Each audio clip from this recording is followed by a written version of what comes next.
이런 일은 드라마에서나 보던 거였는데 제가 직접 하게 될 줄이야. 하지만 진실을 알려면 이렇게라도 해야 했어요. 다음날 아침 5시 저는 녹음기를 회수했어요. 약 6시간 분량의 녹음 파일이 있었죠. 아침 모닝콜 소리, 둘의 아침 인사, 심지어 스킨십하는 소리까지 모든 게 담겨 있었어요. 안녕하세요. 특종 실화 채널입니다. 오늘 들려드릴 사연은 한 남자의 눈물겨운 배신과 통쾌한 복수의 이야기입니다. 사랑했던 아내의 변심과 배신, 그리고 그 후에 벌어진 놀라운 반전까지 여러분의 가슴을 시원하게 해드릴 이야기를 준비했는데요. 본격적인 이야기 시작 전에 아직 구독하지 않으셨다면 구독 버튼 꾹 눌러주시고 함께 실화 속으로 들어가 볼까요? 오늘의 실화 사연 지금 시작합니다. 안녕하세요. 저는 38살 김도연입니다. 고등학교에서 역사를 가르치고 있죠. 오늘 여러분께 제 이야기를 들려드리려고 합니다. 믿기 힘드시겠지만 이 모든 일이 단 한 가지 향수 냄새에서 시작됐어요. 아내 서연이는 36살이고요. 유통회사에서 과장으로 일하고 있습니다.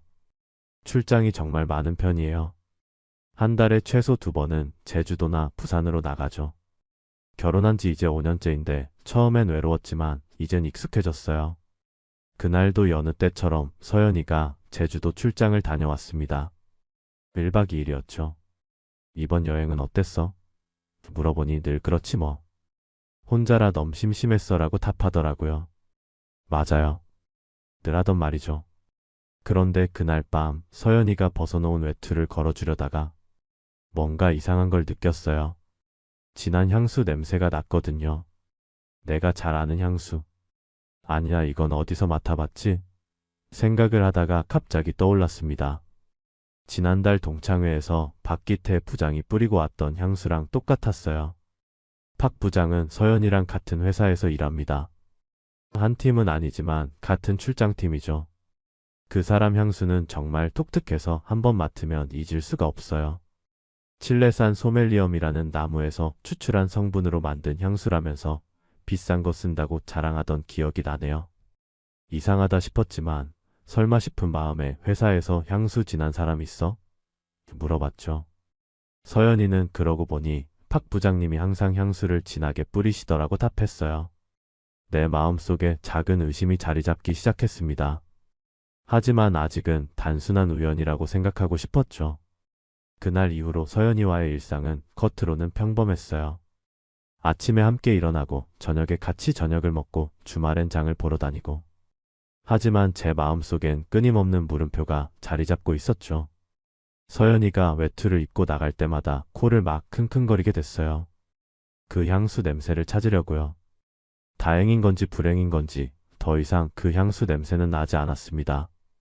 하지만 마음 한구석의 불안감은 더 커져만 갔죠. 며칠 후 회사에서 봄 체육대회가 있었어요. 서연이 회사 직원들도 오라고 해서 갔었죠. 그때 박 부장을 다시 만났어요. 그는 여전히 진한 향수를 뿌리고 있었어요. 그 냄새를 맡는 순간 서연이 외투에서 났던 냄새가 생생하게 떠올랐죠. 서연이는 박 부장과 자연스럽게 인사를 나눴어요.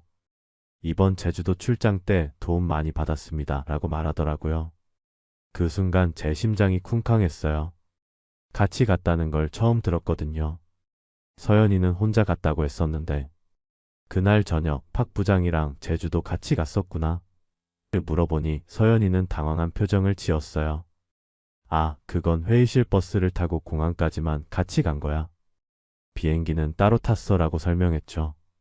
하지만 제 의심은 더 커졌어요. 그날 밤 서연이가 잠든 후에 몰래 그녀의 핸드폰을 열어봤어요. 문자나 통화 기록에서 뭔가 단서를 찾을 수 있을까 했죠. 다행히 비밀번호는 제가 아는 생일이었어요.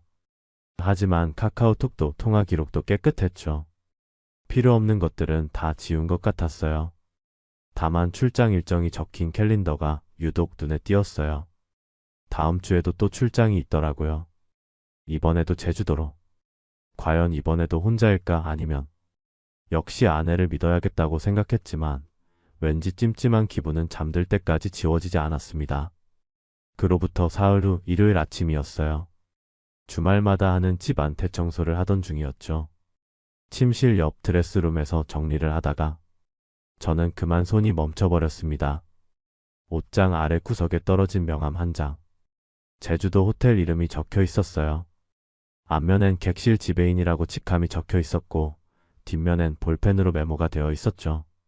1204호라는 룸 번호가 또박또박 쓰여 있었어요. 이건 뭘까요? 왜 서연이 짐 속에 호텔 지배인 명함이? 그것도 방 번호까지 적혀 있다니. 순간 머릿속이 하얘졌어요. 하지만 곧 이성을 되찾았죠. 설마 그럴 리가. 혼자 출장 가면 호텔 직원들이랑 친해질 수도 있는 거 아니냐고. 하지만 제 안에 뭔가 작은 균열이 시작됐어요. 마치 유리창에 작은 돌이 부딪혀 미세한 금이 간 것처럼요. 그 금은 작았지만 한 번 생긴 금은 더 이상 지워질 수 없었습니다.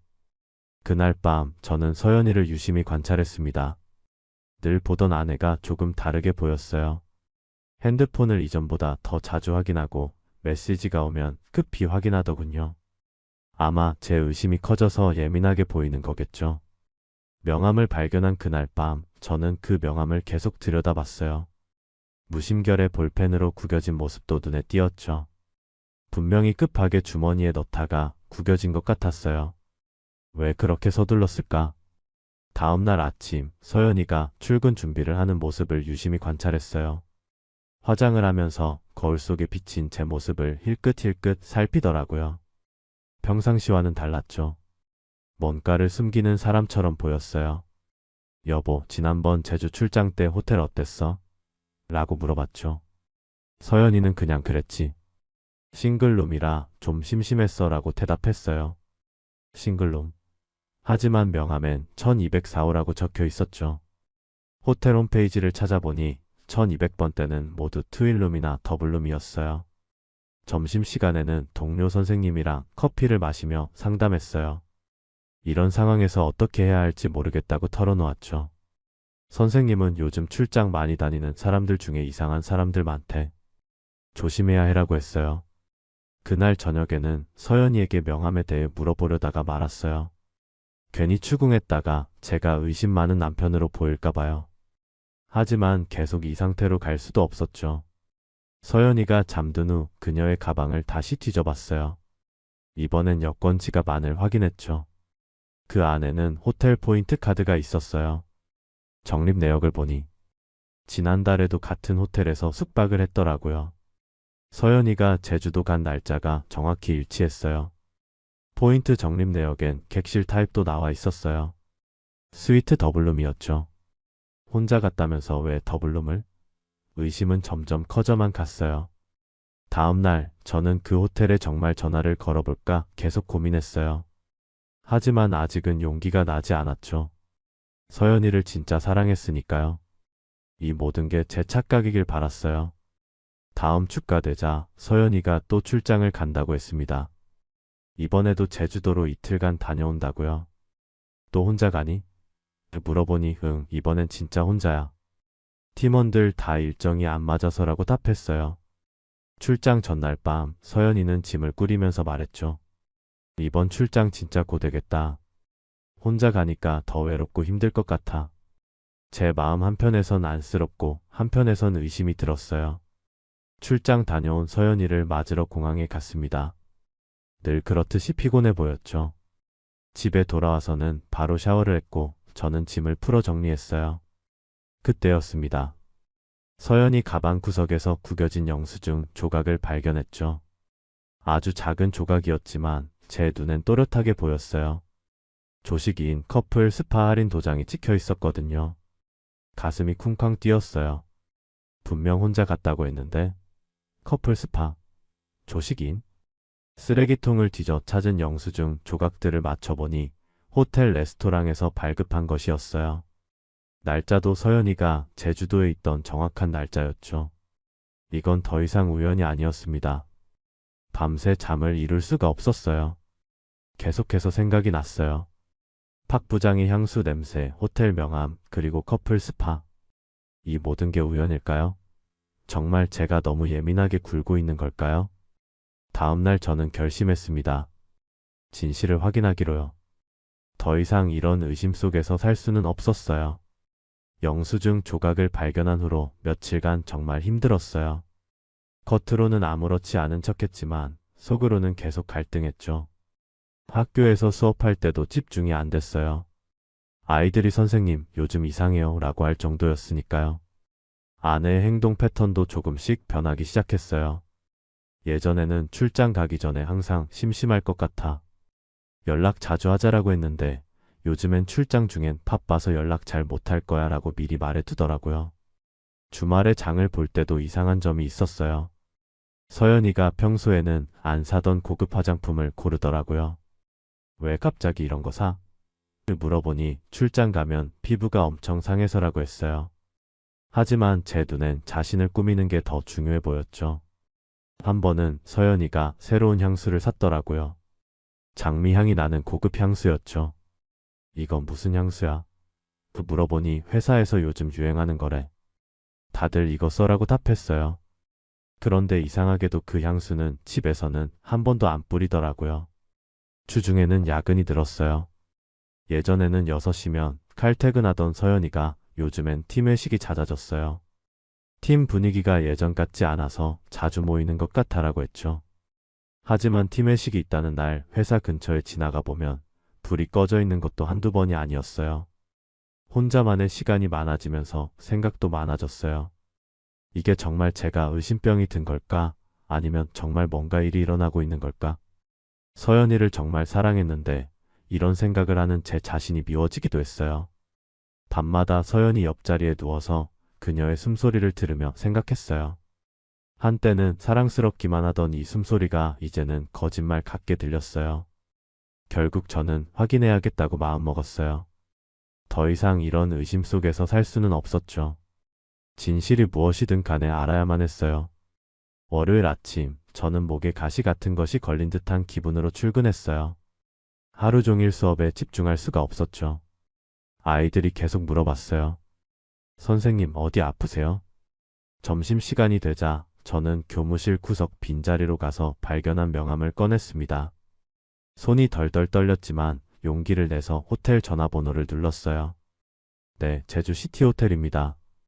안녕하세요. 혹시 객실 예약 기록을 확인할 수 있을까요? 예, 말씀하세요. 지난주 3월 17일부터 18일까지 혹시 이서연이라는 이름으로 예약된 객실이 있었나요? 잠시만요. 네, 확인되네요. 이서연 고객님께서는 박기태 고객님과 함께 투라이트 스위트룸으로 체크인 하셨어요. 심장이 멈추는 줄 알았어요. 박기태, 박 부장, 함께 스위트룸. 고객님? 고객님 계세요? 네, 네, 감사합니다. 전화를 끊고 한동안 그 자리에 앉아 있었어요. 주변이 어두워지는 것 같았죠. 7년을 알고 5년을 결혼 생활을 해온 사람. 내가 그토록 믿었던 사람이 나를 속이고 있었어요.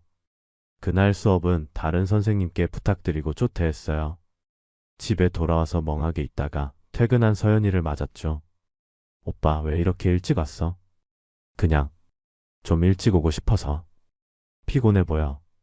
많이 힘들지? 그녀의 걱정스러운 표정을 보니 눈물이 날 것 같았어요. 어떻게 이렇게 태어날 수가 있지? 어떻게 내 눈을 보고 이런 말을 할 수가 있지? 그날 밤은 서연이 옆에서 내내 깨어 있었습니다. 5년 동안 쌓아온 신뢰가 무너지는 소리가 들리는 것 같았어요. 호텔에 전화를 걸기 전 목이 타들어가는 느낌이었어요. 심장 박동 소리가 귀에도 들릴 정도였죠. 박기태님과 함께 오셨죠? 라는 프론트 직원의 말은 마치 뇌리에 못 박히듯 들렸어요. 제 귀에서 먼 종소리처럼 울리는 것 같았어요. 전화를 끊고 나서도 한참 동안 그 자리에 앉아 있었죠. 학생들이 수업 준비된 걸 알리러 오자 그제야 정신을 차렸어요. 나머지 수업 시간은 거의 기억나지 않았어요. 그냥 기계처럼 움직였죠. 아이들 질문에 대답하면서도 머릿속은 온통 함께 오셨죠 라는 말뿐이었어요. 집에 돌아가는 길에 과자와 음료수를 샀어요. 평상시 같으면 학생들 간식으로 좋겠다라고 생각했을 텐데 그날은 그저 손에 잡히는 거라면 뭐든 사고 싶었어요. 저녁 시간이 되자 서연이에게서 문자가 왔어요. 오늘 야근이에요.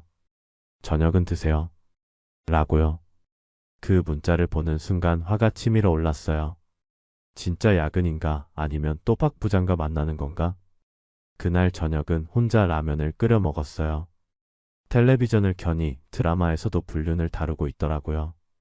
채널을 돌려도 돌려도 모든 프로그램이 비슷비슷했어요. 결국 텔레비전을 끄고 조용히 앉아 있었죠. 밤 11시쯤 서연이가 들어왔어요. 정말 피곤하다. 바로 잘게라고 하더라고요. 샤워만 하고 자려는 모습을 보니 피곤한 게 진짜인지 아니면 연기인지 모르겠더라고요. 서연이가 샤워하는 동안 그녀의 가방을 뒤져봤어요.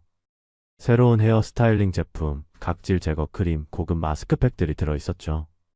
이 모든 게 출장을 위한 준비물인지 아니면 다른 사람을 만나기 위한 건지. 잠자리에서도 잠이 오지 않았어요. 옆에서 고르게 숨을 쉬는 서연이를 보며 생각했죠. 언제부터였을까? 언제부터 우리 사이가 이렇게 벌어진 걸까? 다음날 아침 출근하는 서연이를 배웅하며 다음 출장은 언제야? 라고 물었어요. 예정은 없는데 왜? 라며 의아해하더라고요. 하지만 그녀의 캘린더엔 분명 다음 주 출장 일정이 있었죠. 다음날 아침 출근하면서 학교에 휴가를 냈어요. 오늘도 서연이가 출장이었거든요. 이번엔 부산으로 1박 2일이라고 했죠. 팀원들이랑 같이 가니? 물었을 때 응, 이번엔 5명이나 가. 진짜 회사 일이야 라고 답했어요. 점심을 먹고 나서 서연이한테 전화했어요. 여보, 출장 잘 도착했어? 응, 지금 공항이야. 곧 호텔로 출발할 거래. 조심히 가, 사랑해. 나도 사랑해. 전화를 끊고 즉시 택시를 탔어요. 인천공항으로 달려갔죠. 부산행 오후 2시 비행기표를 끊었습니다. 공항에서 기다리다가 떨리는 손으로 탑승 게이트를 향했어요. 저보다 먼저 게이트로 들어서는 서연이가 보였죠. 그런데 제 눈이 믿을 수가 없었어요.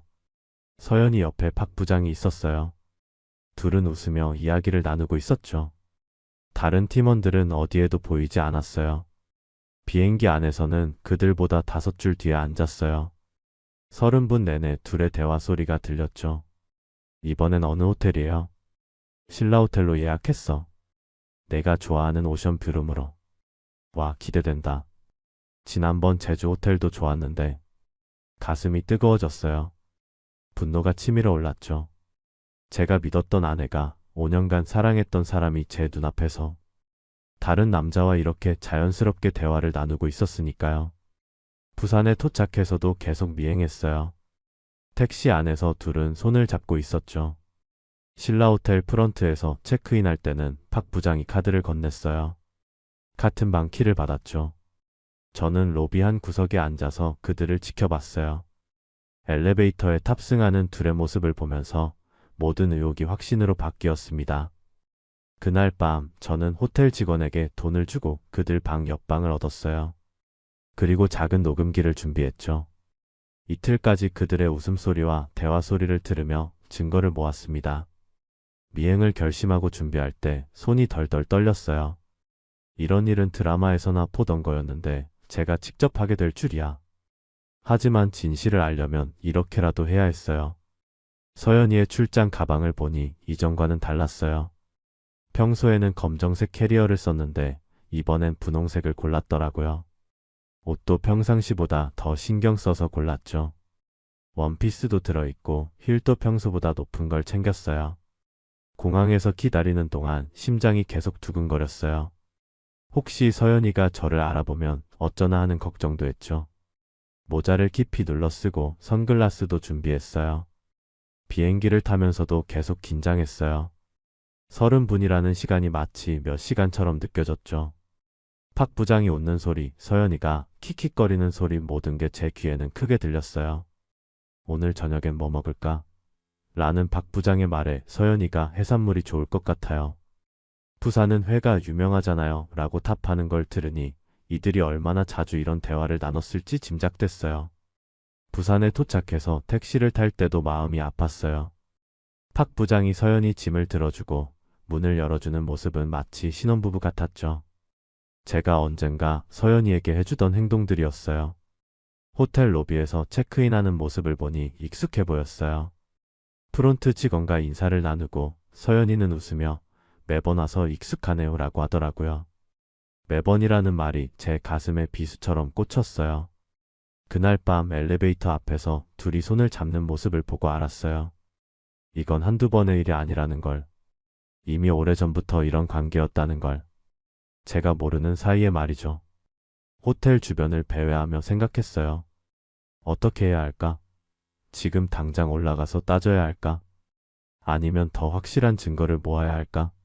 결국 저는 증거를 더 모으기로 했어요. 다음날 아침 5시 저는 녹음기를 회수했어요. 약 6시간 분량의 녹음 파일이 있었죠. 아침 모닝콜 소리, 둘의 아침 인사, 심지어 스킨십 하는 소리까지 모든 게 담겨 있었어요. 자기야, 오늘 스파 몇 시 예약했어? 11시. 커플 마사지 받고 점심 먹자. 좋아. 오빠랑 있으면 정말 행복해. 이런 대화들이 계속됐죠. 녹음 파일을 듣는 내내 눈물이 흘렀어요. 하지만 울고만 있을 수는 없었죠. 이제 행동해야 할 때였어요. 서울로 돌아와서 바로 변호사 사무실로 갔습니다. 이혼 전문 변호사였죠. 녹음 파일과 함께 사진 증거도 필요합니다. 호텔에서 함께 나오는 장면, 같이 이동하는 장면 등이요. 변호사의 조언대로 다시 사진 증거를 모으기 시작했어요. 그들이 다음 출장을 갈 때까지 기다렸죠. 이틀 후 서연이가 또 출장을 간다고 했어요. 이번에도 제주도였죠. 저는 또다시 휴가를 내고 그녀를 따라갔어요. 이번엔 차를 렌트해서 이동했죠. 호텔 주차장에서 기다리다가 둘이 함께 들어가는 모습을 카메라로 찍었어요. 레스토랑에서 식사하는 모습, 수영장에서 함께 수영하는 모습, 모든 순간을 기록했죠. 마지막 날 체크아웃할 때 서연이가 박 부장과 포옹하는 장면도 포착했어요. 그 순간 결심이 확고해졌습니다. 이제 끝을 내야 할 때였어요. 녹음 파일을 듣는 동안 얼마나 힘들었는지 몰라요. 사랑한다는 말, 서로를 걱정하는 말, 함께한 추억들을 이야기하는 소리들. 모든 게 제가 서연이에게 해주고 싶었던 말들이었어요. 자기야, 남편이 요즘 의심하는 것 같아라는 서연이의 말에 귀를 쫑긋 세웠어요. 박 부장이 내 친구가 탐정인데 그 친구한테 물어보면 흔적 없이 처리하는 방법 알려줄 거야 라고 답하더라고요. 서로 진짜 불륜을 즐기고 있었던 거죠. 변호사를 만날 때 녹음 파일을 들려주니 변호사도 심각한 표정을 지었어요. 이 정도면 확실한 증거예요. 하지만 사진이나 영상 증거가 더 있으면 좋을 거예요 라고 조언하더라고요. 다음 제주도 출장 때 미행하면서 더 많은 사진을 찍었어요. 둘이 카페에서 커피를 마시며 손을 잡는 모습, 해변을 거닐며 팔짱 끼는 모습, 호텔 수영장에서 키스하는 모습까지. 모든 게 확실한 증거였죠. 호텔 직원에게 팁을 주고 그들의 룸서비스 주문 내역도 얻었어요. 매번 와인과 과일, 초콜릿을 주문했더라고요. 둘이서 로맨틱한 시간을 보내고 있었던 거죠. 한 번은 그들이 호텔 레스토랑에서 식사하는 걸 직접 봤어요. 박 부장이 서연이에게 목걸이를 선물하는 장면이었죠. 서연이는 기뻐하며 바로 목에 걸었어요. 그런데 그 목걸이는 제가 본 적 없는 거였어요. 집에 올 때는 절대 하지 않았을 테니까요. 증거가 충분해졌다고 판단했을 때 마음 한편으로는 아쉽기도 했어요. 이 모든 게 제 착각이었으면 좋겠다고 바랐거든요. 하지만 이제는 현실을 받아들여야 했죠. 마지막으로 그들이 공항에서 헤어지는 모습도 촬영했어요. 박 부장이 서연이 이마에 키스하고 서연이도 그의 뺨에 키스하는 장면. 이게 정말 마지막 증거가 될 거라고 생각했어요. 집으로 돌아오는 내내 마음이 복잡했어요. 5년간의 결혼 생활이 이렇게 끝나는 게 맞나 싶었죠. 하지만 거짓 속에서 계속 살 수는 없었어요. 서울로 돌아온 저는 만반의 준비를 했어요. 증거들을 정리하고 변호사와 상의해서 이혼 소송 준비를 마쳤죠. 그리고 박 부장에 대한 상간남 소송도 준비했습니다. 동시에 서연이 회사 윤리팀의 익명으로 고발장을 제출했어요. 영업팀 박기태 부장이 출장 중 기혼 부하 직원과 부적절한 관계를 유지하고 있음. 증거 첨부라고 썼죠. 며칠 후 서연이가 출장에서 돌아왔어요. 평소처럼 피곤하다며 일찍 잤죠. 다음날 아침 출근을 서두르는 서연이에게 서류 봉투를 건넸어요. 이게 뭐야? 열어봐. 서연이가 봉투를 열자 안색이 싹 변했어요. 이혼 소장, 위자료 청구서, 상간남인 박 부장에 대한 고소장, 그리고 모든 증거 자료들이 담겨 있었죠. 오빠, 이게 무슨? 몇 개월 동안 박 부장이랑 출장 가면서 불륜했지? 호텔 녹음 파일도 있어. 증인도 있고. 이제 끝이야. 서연이는 말없이 주저앉았어요. 그저 고개를 숙인 채 움직이지 않았죠. 변명할 거야? 미안해. 미안하다고 되는 게 아니야. 이제 법대로 가자. 그날 바로 서연이는 집을 나갔어요. 며칠 후 회사에서 연락이 왔다고 하더라고요. 박 부장 때문에 난리가 났다고요. 회사 윤리팀에 고발장을 보낼 때도 손이 떨렸어요. 이건 단순히 개인적인 복수가 아니라 회사 내 부정한 관계를 바로잡는 일이라고 스스로를 설득했죠. 사내 규정상 상급자와 하급자의 부적절한 관계는 분명 문제가 될 테니까요. 서연이에게 서류를 건네기 전날 밤 정말 오래 고민했어요. 이게 맞는 선택인지 다른 방법은 없는지. 하지만 이미 너무 많이 확인했고 너무 오랫동안 수가왔죠. 서연이가 서류를 열어보는 순간 그녀의 얼굴이 하얗게 질리는 걸 봤어요. 사진들, 녹음 파일, 전사본, 호텔 영수증들. 모든 증거가 담긴 봉투였죠. 그녀는 아무 말도 못하고 주저앉았어요. 몇 번이나 기회를 줬어. 솔직하게 말할 기회를이라고 했을 때 서연이는 고개만 떨구고 있었죠. 변명조차 하지 못했어요. 아마 변명할 말도 없었을 거예요. 며칠 후 서연이 회사에서 연락이 왔다고 했어요. 윤리팀에서 조사가 시작되었고 박 부장과 따로 조사를 받으라고 했답니다. 서연이는 그날 밤늦게 들어와서 욕실에서 한참을 울었어요. 박 부장이 회사에서 어떤 처벌을 받았는지는 서연이 동료를 통해 들었어요. 처음에는 부인하려다가 증거들이 나오자 결국 인정했다고 하더라고요. 이 일로 업계에서 완전히 매장될 거라는 말도 들었어요. 이혼 절차가 진행되는 동안 서연이는 집에 거의 들어오지 않았어요. 부모님한테 가 있다고 했죠. 이혼 조정 때도 그녀는 변호사만 보내고 직접 오지 않았어요. 제가 요구한 위자료와 재산 분할에 모두 동의한다는 연락만 왔죠. 박 부장 회사에서 나갔다는 소식을 들었을 때 사이다 같은 기분이 들었어요. 그의 잘못된 행동이 결국 자신의 삶을 파괴한 거죠. 서연이도 회사를 나갔다고 하더라고요. 새로 시작하겠다고요. 한 달 후 모든 일이 정리되기 시작했어요. 회사 조사 결과 박 부장은 일반 사원으로 강등 처분을 받았죠. 결국 견디지 못하고 사표를 냈어요. 서연이도 다른 부서로 배치되었다가 결국 스스로 퇴사했습니다. 법원에서 이혼이 확정되었고 위자료 2천만 원을 받았어요. 박 부장한테는 상간남 소송으로 5천만 원을 받았죠. 총 7천만 원. 5년간의 결혼 생활에 대한 대가였어요. 며칠 전 처음 그 향수 냄새를 맡았던 호텔 근처 찻집에 갔어요. 창밖으로 호텔이 보이더라고요. 커피를 마시며 생각했죠. 그 향수 냄새만 아니었으면 아직도 모르고 살았겠구나. 작은 단서가 이렇게 큰 진실을 밝혀낼 줄 누가 알았을까요? 박 부장의 진한 향수 냄새. 그게 첫 번째 실마리였어요. 지금은 홀가분해요. 더 이상 의심하며 살지 않아도 되니까요. 진실을 알고 나니 오히려 시원하더라고요. 이제 새로운 삶을 시작할 수 있을 것 같아요. 향수 냄새 하나로 시작된 이 모든 일. 여러분도 작은 신호들을 무시하지 마세요. 때로는 그게 큰 진실을 숨기고 있을 수도 있으니까요. 모든 법적 절차가 마무리되고 혼자 남은 집에서 지난 시간들을 돌이켜보았어요. 정말 작은 단서들로 시작된 일이었죠. 향수 냄새, 명함 한 장, 영수증 조각들. 이런 사소한 것들이 큰 진실을 밝혀냈어요.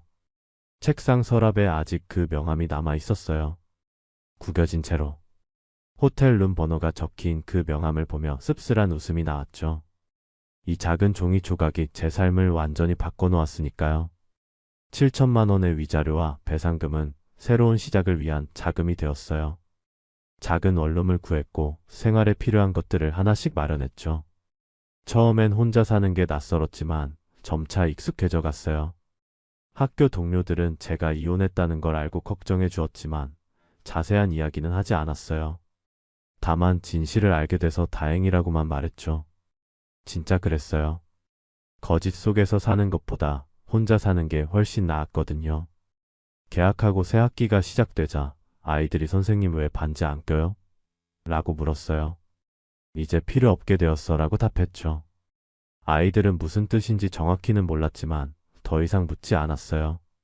얼마 전 박 부장이 다른 회사에 입사했다는 소식을 들었어요. 하지만 곧 그마저도 들통나서 다시 나왔다고 하더라고요. 서연이도 작은 회사에 입사했지만 금방 그만뒀다는 얘기를 들었죠. 두 사람의 분류는 결국 그들의 삶 전체를 망가뜨린 셈이었어요. 가끔 그 호텔 근처 찻집에 가서 커피를 마셔요. 창밖으로 호텔을 바라보며 생각하죠. 만약 그날 향수 냄새를 못 맡았다면?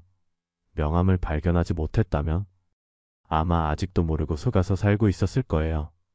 이제는 후회도 분노도 많이 사라졌어요. 다만 두 가지는 확실히 배웠죠. 첫째, 작은 신호들도 무시하면 안 된다는 것.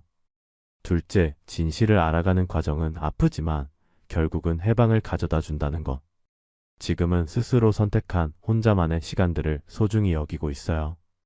제가 원하는 대로 살 수 있으니까요. 거짓된 사랑보다는 진정한 자유가 더 값지다는 걸 이제야 알았어요.